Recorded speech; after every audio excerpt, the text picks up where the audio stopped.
Muy bien amigos, regresamos con más Mundo Ardose. En el bloque pasado hablamos de la guerra en Ucrania, de las negociaciones nucleares entre Estados Unidos e Irán, y en este quisiera comenzar hablando de la Conferencia de Seguridad de Múnich, que giró en torno a los conflictos globales y al comienzo de un nuevo orden internacional. Pero sobre todo se abordó la relación entre Estados Unidos y la Unión Europea, tras fuertes críticas a Bruselas por parte de la administración de Donald Trump, y las aspiraciones de este para hacerse con el control de Groenlandia, que también puso en jaque el futuro de la OTAN. El canciller alemán Friedrich Merz alertó que cada vez estaban más lejos de Estados Unidos y que había que tomar medidas para cerrar el abismo que se había abierto entre ambos. A su vez, afirmó que una Europa soberana era la mejor respuesta a la nueva realidad, por lo que su fortalecimiento era la tarea más importante, al tiempo que destacó el enorme aumento del presupuesto de defensa alemán. La presidenta de la Comisión Europea, Ursula von der Leyen, coincidió con la postura de Merz y llamó a anticiparse a un posible conflicto bélico, pidiendo que el bloque reactivara la cláusula de defensa mutua, destacando que no era un artículo opcional. Asimismo, explicó que Europa tenía que poder defender su territorio, su economía y su democracia sin depender de otros, aclarando que no era necesario romper con Estados Unidos para reducir la dependencia estructural, y propuso acabar con la separación del sector civil y el de defensa, incorporando industrias como la automotriz o la aeroespacial a la arquitectura de seguridad. Y en el intento de que Europa recupere protagonismo a nivel mundial, el presidente francés Emmanuel Macron dijo que tenían que estar en la mesa de negociaciones entre Ucrania y Rusia, en la que solo Estados Unidos hace de mediador, y reconoció que para esto tendrían que abrir un canal de comunicación con Moscú. Fortalecer el bloque europeo y reparar la brecha con Estados Unidos. La conferencia de seguridad de Múnich comenzó con dardos al otro lado del Atlántico. El canciller alemán dejó clara que la distancia entre ambos continentes se ha ampliado desde que Trump ocupa el despacho oval. Zwischen Europa und den Vereinigten Staaten von Amerika hat sich Se ha abierto un abismo profundo entre Europa y Estados Unidos. El vicepresidente Vance lo dijo con mucha franqueza aquí en Múnich el año pasado. Tenía razón, la guerra cultural del movimiento MAGA no es nuestra. Por su parte, Macron lanzó el anuncio de abrir un canal de comunicación del bloque europeo con Rusia. El presidente, que no tiene contacto con Putin desde hace más de 3 años, dejó claro que Europa debe estar presente en la mesa de negociación. Además, reivindicó el papel que el continente debería tener. Nos consideramos como una construcción política para conseguir la paz y cumplimos. Creamos un mercado único para proveer crecimiento y lo logramos. Ahora tenemos que reformarlo. En este ambiente geopolítico, Europa tiene que convertirse en un poder geopolítico.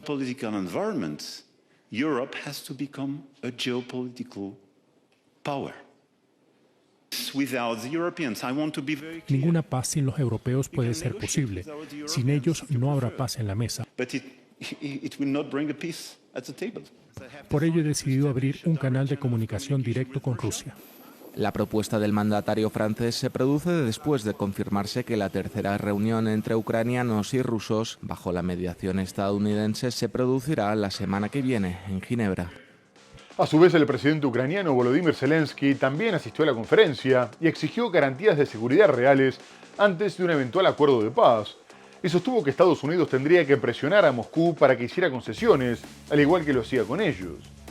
En cuanto a las elecciones presidenciales que se tendrían que haber celebrado en marzo del 2024 y que viene posponiendo por la ley marcial, dijo que solo serían posibles si Rusia aceptara un alto al fuego de 2 meses. Por su parte, el primer ministro británico Keir Starmer reconoció que hacía tiempo que Europa no hacía lo suficiente para garantizar su defensa y llamó a reconstruir su fuerza militar porque era la moneda de cambio de esta época, y agregó que tendrían que estar preparados para luchar. Además, dijo que la era del Brexit había terminado en materia de seguridad, por lo que tendrían que profundizar la cooperación con los países de la Unión Europea. Pero la intervención más destacada fue la del secretario de Estado norteamericano Marco Rubio, que rebajó el tono con Europa y dijo que querían que el continente fuera fuerte porque los aliados débiles los debilitaban. Aclaró que no querían dividir sino revitalizar la relación y llamó a sus socios a unirse a Washington para remodelar el orden mundial siguiendo la visión de Donald Trump, aunque aclaró que si no los acompañaban, estaban dispuestos a hacerlo solos. Por último, apuntó contra la migración masiva porque era una amenaza urgente para el tejido social de Occidente, criticó las políticas climáticas, aseguró que el libre comercio los había desindustrializado y cuestionó a Naciones Unidas por no haber solucionado conflictos como el de Gaza o acabado con el programa nuclear iraní. El jefe de la diplomacia estadounidense, Marco Rubio, trató el sábado de tranquilizar a sus socios europeos, preocupados por las intenciones del presidente Donald Trump de apoderarse de Groenlandia. Al tomar la palabra en la Conferencia de Seguridad de Múnich, Rubio adoptó un tono conciliador y aseguró que Washington quiere vigorizar la relación transatlántica para que una Europa fuerte ayude a remodelar el orden mundial siguiendo la visión de Trump. Bajo el presidente Trump, los Estados Unidos de América asumirán una vez más la tarea de la renovación y la restauración, impulsados por una visión de futuro tan orgullosa, tan soberana y tan vital como el pasado de nuestra civilización. Y aunque estamos preparados, si es necesario, para hacer esto solos, nuestra preferencia y nuestra esperanza es hacerlo junto con ustedes, nuestros amigos aquí en Europa, porque Estados Unidos y Europa pertenecemos el uno al otro. Rubio disparó contra la inmigración masiva, cuestionó las políticas climáticas y la locura de un libre comercio que, según él, desindustrializó Europa y Estados Unidos en beneficio de rivales y adversarios. También arremetió contra la ONU, a la que acusó de no haber parado los conflictos de Gaza y Ucrania, ni el programa nuclear iraní. La presidenta de la Comisión Europea, Ursula von der Leyen, señaló que el discurso de Rubio la tranquilizó, mientras que el primer ministro británico, Keir Starmer, sostuvo que Europa no ha hecho lo suficiente durante muchos años. Y tras participar en la conferencia de Múnich, el secretario de Estado norteamericano Marco Rubio siguió con su gira en Eslovaquia y Hungría, donde Estados Unidos tiene dos aliados ideológicos en el gobierno. Reunido con el presidente eslovaco Peter Pellegrini, Rubio intentó aclarar que Washington no pretendía que Europa fuera un vasallo, sino que prefería que fuera un socio y aliado, una postura celebrada por las autoridades comunitarias como la presidenta de la Comisión Europea, Ursula von der Leyen, y la alta representante para la política exterior, Kaja Kallas, que destacaron un cambio de tono tras declaraciones contra el bloque consideradas denigrantes. Y tras una visita de pocas horas, que también incluyó una reunión con el primer ministro Robert Fico, el secretario de Estado viajó a Budapest para apoyar al mandatario húngaro Viktor Orbán antes de las elecciones del 12 de abril, dado que tras haber ganado 4 elecciones consecutivas y llevar 19 años en el cargo, al primer ministro no le dan bien las encuestas. Orbán choca constantemente con las autoridades de la Unión Europea, que lo acusan de discriminación y de atacar la independencia del Poder Judicial, mientras defiende una postura diferente al bloque con respecto a Ucrania, con la que mantiene una fuerte disputa por su dependencia de los hidrocarburos rusos. No obstante, Washington necesita de su aliado incondicional, y Rubio aseguró que Donald Trump estaba muy comprometido con su éxito, porque también sería el éxito de Estados Unidos, destacando que las relaciones bilaterales vivían una edad de oro, gracias a la relación personal tan cercana de ambos líderes. Además, aprovechó su viaje para firmar un acuerdo de energía nuclear con su par húngaro Péter Szijjártó. El jefe de la diplomacia de Estados Unidos, Marco Rubio, se reunió el lunes con el primer ministro de Hungría, Viktor Orbán.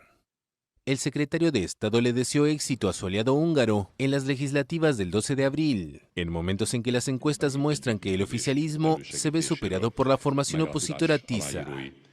El presidente Trump está profundamente comprometido con su éxito, porque su éxito es nuestro éxito. La relación que mantenemos aquí en Europa Central a través de usted es esencial y vital para nuestros intereses nacionales. El presidente de Estados Unidos, Donald Trump, ha mostrado a menudo su simpatía por Orbán, a quien califica de hombre fuerte y poderoso, con una capacidad probada para generar resultados fenomenales. En un discurso el sábado, el primer ministro se comprometió a continuar su ofensiva contra las pseudoorganizaciones civiles, los periodistas, los jueces y los políticos comprados, en una línea similar a la que sigue el mandatario republicano. El líder nacionalista húngaro, también cercano al presidente de Rusia, Vladimir Putin, está acusado de haber silenciado las voces críticas y de haber restringido los derechos de las minorías. Al inicio de la rueda de prensa conjunta con el primer ministro de Hungría, Rubio, firmó junto a Szijjártó un acuerdo sobre energía nuclear. El secretario de Estado realizó el domingo una visita relámpago de pocas horas a Eslovaquia para reunirse con el primer ministro Robert Fico, quien comparte la misma visión soberanista y nacionalista del presidente estadounidense. No queremos que Europa sea dependiente, no estamos pidiendo que Europa sea un vasallo de Estados Unidos, queremos ser su socio. Y ahora quisiera ir a Venezuela, donde un grupo de familiares de presos políticos intentaron presionar por su liberación y comenzaron una huelga de hambre a las puertas del penal. Desde el 8 de enero, el gobierno interino de Delcy Rodríguez informó sobre la puesta en libertad de más de 400 personas, pero se volvió a chocar en la Asamblea Nacional en torno a la ley de amnistía, presentada como un paso para la reconciliación política, dado que los legisladores oficialistas pretendían que las personas beneficiadas tuvieran que presentarse ante tribunales antes de salir de prisión, mientras que la oposición sostenía que esto no era necesario y que tendría que ser un proceso automático. Mientras tanto, Rodríguez se comprometió a realizar elecciones libres y justas y agregó que el calendario sería determinado a través de un diálogo político, aunque antes se tendrían que levantar las sanciones internacionales. De cualquier forma, destacó que Nicolás Maduro todavía era el presidente legítimo y negó que el país estuviera controlado por Donald Trump, al tiempo que reveló que el mandatario norteamericano la había invitado a Washington, un viaje que haría tras concretarse la cooperación energética recientemente acordada. Por su parte, Trump calificó la relación con Rodríguez de extraordinaria, anunció que visitaría Venezuela y aseguró que pronto comenzaría a fluir el dinero al país, tras autorizar operaciones de 5 multinacionales petroleras y contratos para inversiones en hidrocarburos. Por último, anunció el envío de 6 toneladas de suministros médicos prioritarios, aunque aclaró que no era una donación y que Venezuela tendría que pagar los costos tanto de esta operación como de otras futuras. Estados Unidos anunció el viernes 2 licencias generales que permiten a 5 multinacionales petroleras reanudar totalmente operaciones en Venezuela, así como la apertura de nuevos contratos para otras empresas, siempre bajo su vigilancia. Las beneficiarias son la estadounidense Chevron, la italiana Eni, la española Repsol y las británicas BP y Shell. El gobierno de Estados Unidos informó que todas las transnacionales de esas compañías que tengan que ver con el sector petrolero venezolano quedan autorizadas. En medio de los anuncios, el presidente de Estados Unidos, Donald Trump, informó que visitaría Venezuela. También quedan autorizados los contratos para nuevas inversiones en el sector del petróleo y gas para todas las compañías interesadas en abrir negocios en el país sudamericano. Poco después de esos anuncios, el Departamento de Estado revelaba el envío vía aérea de más de 6 toneladas de suministros médicos prioritarios. Una decena de familiares de presos políticos comenzó el sábado una huelga de hambre en Caracas para presionar por más excarcelaciones. La huelga tiene lugar en la entrada de los calabozos de la Policía Nacional, conocidos como Zona 7, donde acampan familias desde hace más de un mes. Durante la madrugada fueron excarcelados 17 presos políticos de ese centro. Las huelguistas reclaman más velocidad en la liberación de sus familiares en el marco de un proceso de excarcelaciones anunciado por la presidenta encargada Delcy Rodríguez el 8 de enero bajo presión de Estados Unidos. Por otra parte, en medio del bloqueo energético de Estados Unidos a Cuba, Naciones Unidas mostró su preocupación por lo que puede derivar rápidamente en una crisis humanitaria. La vocera de la Oficina de Derechos Humanos del organismo, Marta Hurtado, destacó que la situación actual, provocada después de que Donald Trump le prohibiera a Venezuela enviar petróleo a la isla y amenazara con aranceles a cualquier país que se lo suministre, se sumaba a décadas de embargo comercial y financiero, y que el impacto que estas medidas tenían en la población era una clara violación a los derechos humanos, ya que ponían en peligro el acceso al agua potable, teniendo en cuenta que el 80% de los equipos de bombeo necesitaban electricidad, y afectaban la distribución de alimentos y la atención hospitalaria, donde las salas de cuidados intensivos y las unidades de emergencia ya se encontraban comprometidas, al tiempo que las vacunas, la sangre y los medicamentos no podían conservarse refrigerados. Además, recordó que los objetivos políticos no podían justificar acciones que en sí mismas violaran los derechos humanos, y agregó que el bloqueo afectaba de manera amplia e indiscriminada la vida y la dignidad de la población civil. Y en este contexto generó preocupación el incendio de una refinería de petróleo a las afueras de La Habana, aunque las autoridades comunicaron que se había controlado rápidamente, por lo que no se había extendido y solo había alcanzado un almacén con productos en desuso.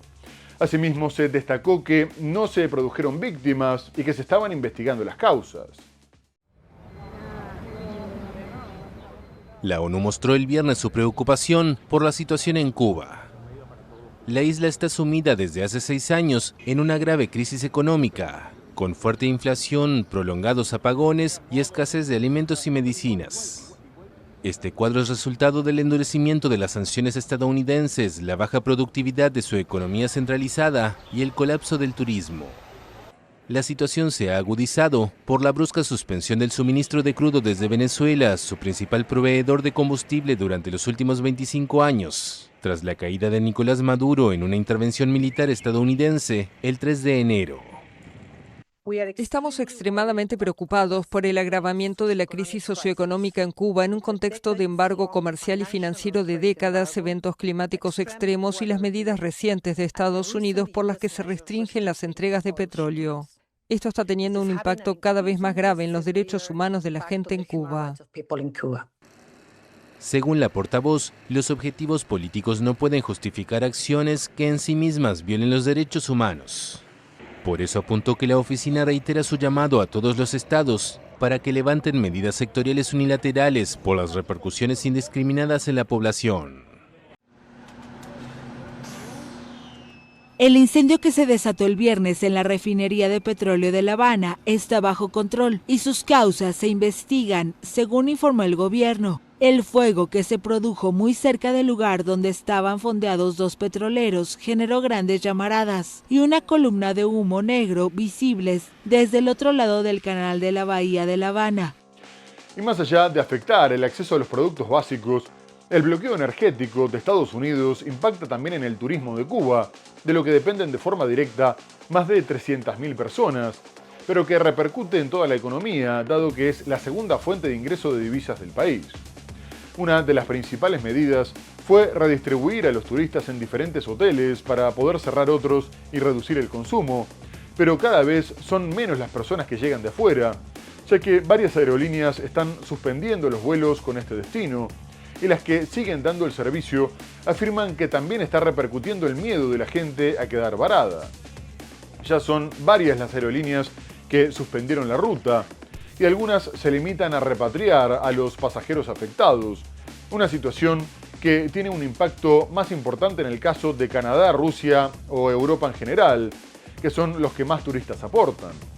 No obstante, terminarían siendo muchas más, dado que para conservar el destino tendrían que introducir escalas técnicas en terceros países, como hizo Air Europa con escala en Santo Domingo, o añadir combustible desde el origen, como eligieron hacer las compañías mexicanas, dado que La Habana ya confirmó la falta de combustible aéreo.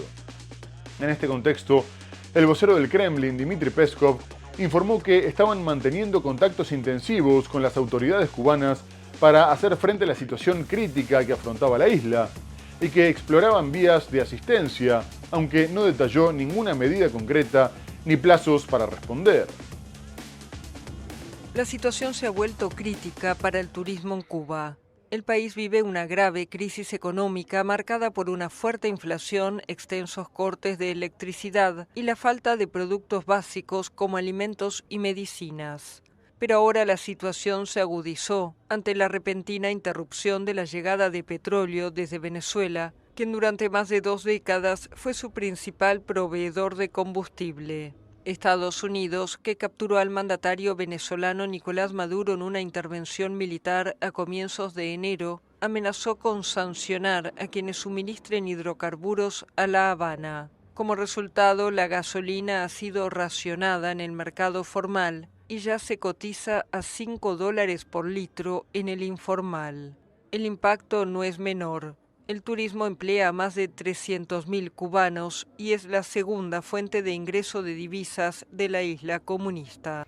En plena temporada alta, 3 aerolíneas de Canadá, de donde provienen la mayor cantidad de turistas a la isla, anunciaron la suspensión de sus vuelos por la falta de combustible aéreo en Cuba.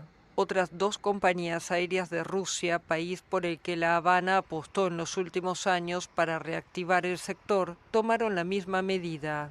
Paralelamente, como parte de las medidas de contingencia para enfrentar la crisis energética, el gobierno cubano anunció el cierre de una treintena de hoteles con baja ocupación, algunos de ellos en la capital y en el famoso balneario Varadero. El sector turístico ya venía debilitado por años de sanciones y la pandemia de COVID-19.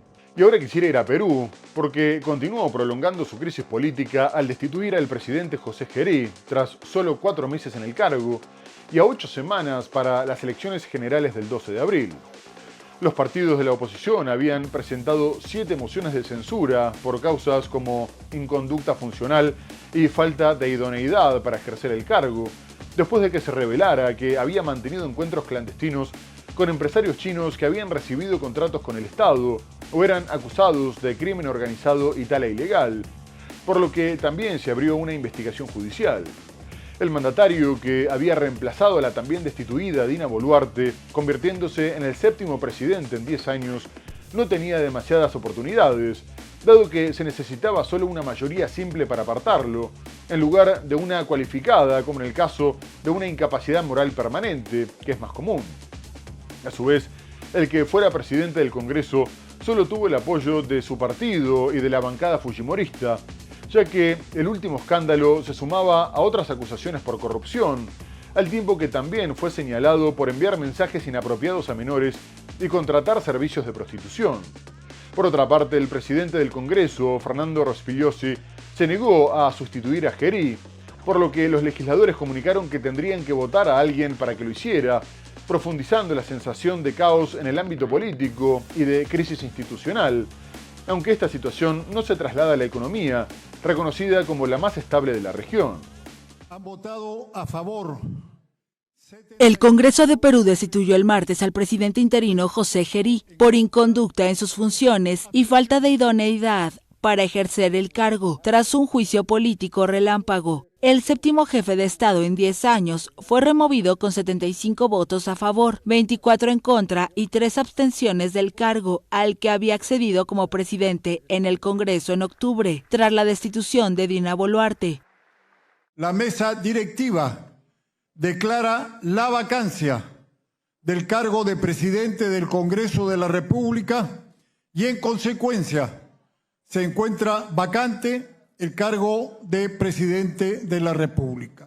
Perú quedará sin presidente por más de 24 horas, de acuerdo a la decisión del Congreso, un caso inédito en la historia reciente de este país. Gerí, de 39 años, cayó en momentos en que la Fiscalía lo investiga por 2 casos de presunto tráfico de influencias. Su mandato finalizaba en julio y su tarea era garantizar la transparencia de las elecciones presidenciales y legislativas del 12 de abril. Enfrentó hasta 7 pedidos de censura, impulsados por la minoritaria oposición izquierdista y un bloque de partidos de derecha que buscaban removerlo por inconducta funcional y falta de idoneidad para ejercer el cargo. En enero, la Fiscalía le abrió una investigación preliminar por presunto tráfico de influencias, tras saberse de una cita encubierta con un empresario chino que hace negocios con el gobierno. A ese encuentro, Gerí acudió con el rostro cubierto. Su situación se complicó este mes con otra indagación por presunta intervención en la contratación de 9 mujeres en su gobierno. Y vamos a terminar en Francia, que se encuentra conmocionada por el asesinato de un joven de 23 años de extrema derecha, que brindaba servicios de seguridad a un grupo radical llamado Némesis en una manifestación contra la conferencia de una europarlamentaria de izquierda, que derivó en un enfrentamiento con otro grupo radical de izquierda. Poco más tarde terminó siendo rodeado junto a 2 de sus compañeros, y mientras estos pudieron escapar, Quentin Derangue fue linchado a unos metros de una universidad de Lyon, provocándole lesiones en la cabeza que le terminaron costando la vida. El hecho es investigado como homicidio voluntario y violencia agravada, Pero en medio de la precampaña de cara a las elecciones municipales de marzo y con la vista puesta en las presidenciales del 2027, el gobierno de Emmanuel Macron aprovechó para apuntar contra el partido izquierdista La Francia Insumisa y su líder Jean-Luc Mélenchon, a quien acusó de ser responsable moral por mantener un discurso que fomenta la violencia, una postura compartida por la derecha radical representada por Agrupación Nacional, mientras que Mélenchon se defendió afirmando que rechazan la violencia, expresó su consternación por lo sucedido y su compasión por la familia de la víctima y denunció el uso político del caso. Posteriormente, la policía detuvo a 9 personas sospechadas de haber participado del asesinato y el debate se reavivó, dado que todos pertenecen a un grupo antifascista llamado Joven Guardia, fundado por el diputado de la Francia Insumisa Raphaël Arnaud, e incluso uno de los arrestados era su asistente. Francia está sacudida por la muerte tras una paliza de un joven activista de ultraderecha.